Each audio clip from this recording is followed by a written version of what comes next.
ನಮಸ್ಕಾರ. ನಾವು ಸುಸಂಸ್ಕೃತ ಸಮಾಜದಲ್ಲಿ ಬದುಕುತ್ತಿದ್ದೇವೆ ಎಂದು ಭಾವಿಸಿದ್ದೀರಾ? ಪ್ರೀತಿ, ನಂಬಿಕೆ, ಸಂಬಂಧಗಳೆಲ್ಲ ಶಾಶ್ವತ ಎಂದು ನಂಬಿದ್ದೀರಾ? ಹಾಗಿದ್ದರೆ ಈ ವಿಡಿಯೋ ನಿಮಗಾಗಿ ಅಲ್ಲ. ಆಚಾರ್ಯ ಚಾಣಕ್ಯರು ಹೇಳುತ್ತಾರೆ, ಈ ಜಗತ್ತಿನಲ್ಲಿ ಯಾರೂ ನಿಮ್ಮವರಲ್ಲ. ನಿಮ್ಮ ನೆರಳು ಕೂಡ ಕತ್ತಲೆಯಲ್ಲಿ ನಿಮ್ಮನ್ನು ಬಿಟ್ಟು ಹೋಗುತ್ತದೆ. ಇಂದು ಮನುಷ್ಯತ್ವ ಬೆತ್ತಲೆಯಾಗಿದೆ. ಸಂಬಂಧಗಳು ಕೇವಲ ವ್ಯಾಪಾರವಾಗಿವೆ. ಮನುಷ್ಯನ ಮನಸ್ಸಿನ ಆ ಕರಾಳ ಕೋಣೆಗಳಲ್ಲಿ ಅಡಗಿರುವ 3 ಭೀಕರ ಸತ್ಯಗಳು ಯಾವುವು?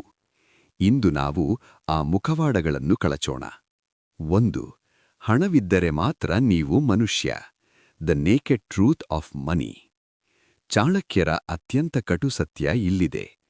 ಗುಣಗಳಿಲ್ಲದಿದ್ದರೂ ಹಣವಿದ್ದರೆ ಜಗತ್ತು ನಿಮ್ಮನ್ನು ಶ್ರೇಷ್ಠ ಎನ್ನುತ್ತದೆ. ಆದರೆ ಎಲ್ಲಾ ಗುಣಗಳಿದ್ದರೂ ಬಡವನಾಗಿದ್ದರೆ ಸಮಾಜ ನಿಮ್ಮನ್ನು ಕಸಕ್ಕಿಂತ ಕೀಳಾಗಿ ಕಾಣುತ್ತದೆ. ಸಮಾಜಕ್ಕೆ ನಿಮ್ಮ ಸಂಸ್ಕಾರ ಬೇಕಿಲ್ಲ, ನಿಮ್ಮ ಬ್ಯಾಂಕ್ ಬ್ಯಾಲೆನ್ಸ್ ಬೇಕು. ಹಣವಿದ್ದರೆ ನಿಮ್ಮ ಸುಳ್ಳುಗಳು ಅದ್ಭುತ ಮಾತುಗಳಾಗುತ್ತವೆ. ಬಡವನಾದರೆ ನಿಮ್ಮ ಸತ್ಯಗಳು ಹಲುಬುವಿಕೆಯೆನ್ನಿಸುತ್ತವೆ. ಇದು ಈ ಜಗತ್ತಿನ ಬೆತ್ತಲೆ ಸತ್ಯ. ಮನುಷ್ಯನನ್ನು ಅವನ ಆತ್ಮದಿಂದಲ್ಲ, ಅವನ ಆಸ್ತಿಯಿಂದ ಅಳೆಯುವ ಕಾಲವಿದು. 2. ಸಂಬಂಧಗಳ ಹಿಂದಿನ ಕರಾಳ ಸ್ವಾರ್ಥ. Selfishness in blood. ಚಾಣಕ್ಯರು ಸಾವಿರಾರು ವರ್ಷಗಳ ಹಿಂದೆಯೇ ಎಚ್ಚರಿಸಿದ್ದರು. ಸ್ವಾರ್ಥವಿಲ್ಲದೆ ಯಾವ ಸಂಬಂಧವೂ ಹುಟ್ಟುವುದಿಲ್ಲ. ಹೆಂಡತಿಯ ಪ್ರೀತಿ ನಿಮ್ಮ ಸಂಪಾದನೆಯ ಮೇಲಿರುತ್ತದೆ. ಮಕ್ಕಳ ಗೌರವ ನಿಮ್ಮ ಆಸ್ತಿಯ ಮೇಲಿರುತ್ತದೆ. ಗೆಳೆಯರ ಒಡನಾಟ ನಿಮ್ಮ ಅಧಿಕಾರದ ಮೇಲಿರುತ್ತದೆ. ನಿಮ್ಮಿಂದ ಅವರಿಗೆ ಸಿಗುವ ಲಾಭ ನಿಂತ ತಕ್ಷಣ ಅದೇ ಪ್ರೀತಿ ದ್ವೇಷವಾಗಿ ಬದಲಾಗುತ್ತದೆ. ನಿಸ್ವಾರ್ಥ ಪ್ರೀತಿ ಎಂಬುದು ಕೇವಲ ಸಿನಿಮಾಗಳಿಗೆ ಸೀಮಿತ. ನೈಜ ಜಗತ್ತಿನಲ್ಲಿ ಪ್ರತಿಯೊಂದು ನಗುವಿನ ಹಿಂದೆ ಒಂದು ಲೆಕ್ಕಾಚಾರವಿರುತ್ತದೆ. ಈ ಸತ್ಯ ಎಷ್ಟು ಭೀಕರವಾಗಿದೆಯೋ ಅಷ್ಟೇ ಬೆತ್ತಲೆಯಾಗಿದೆ. 3. ಸತ್ತ ಮೇಲೆ ನೀವೊಂದು ಹೊರೆ.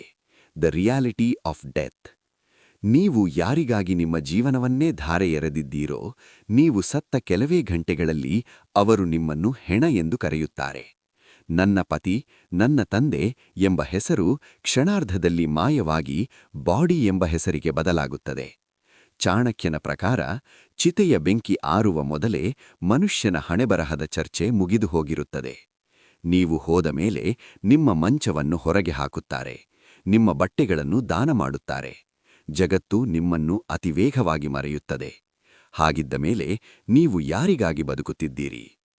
ಈ ಸತ್ಯಗಳು ಕೇಳಲು ಅಸಹ್ಯವೆನಿಸಬಹುದು, ಆದರೆ ಇವೇ ವಾಸ್ತವ. ಈ ಬೆತ್ತಲೆ ಸತ್ಯವನ್ನು ಯಾರು ಒಪ್ಪಿಕೊಳ್ಳುತ್ತಾರೋ ಅವರು ಮಾತ್ರ ಬದುಕಿನ ಅಸಲಿ ಆಟವನ್ನು ಗೆಲ್ಲಬಲ್ಲರು. ಈ 3 ಸತ್ಯಗಳಲ್ಲಿ ನಿಮಗೆ ಅತಿ ಹೆಚ್ಚು ಶಾಕಿಂಗ್ ಎನಿಸಿದ್ದು ಯಾವುದು? ಕಮೆಂಟ್ನಲ್ಲಿ ನಿಮ್ಮ ಕಟು ಅಭಿಪ್ರಾಯ ತಿಳಿಸಿ. ಭ್ರಮೆಯ ಲೋಕದಲ್ಲಿ ತೇಲುತ್ತಿರುವ ಈ ಸಮಾಜಕ್ಕೆ ಚಳ್ಳೆಹಣ್ಣು ತಿನ್ನಿಸಲು ಈ ವಿಡಿಯೋ ಶೇರ್ ಮಾಡಿ. ಸಬ್ಸ್ಕ್ರೈಬ್ ಆಗಲು ಮರೆಯಬೇಡಿ. ವಾಸ್ತವಕ್ಕೆ ಮರಳೋಣ.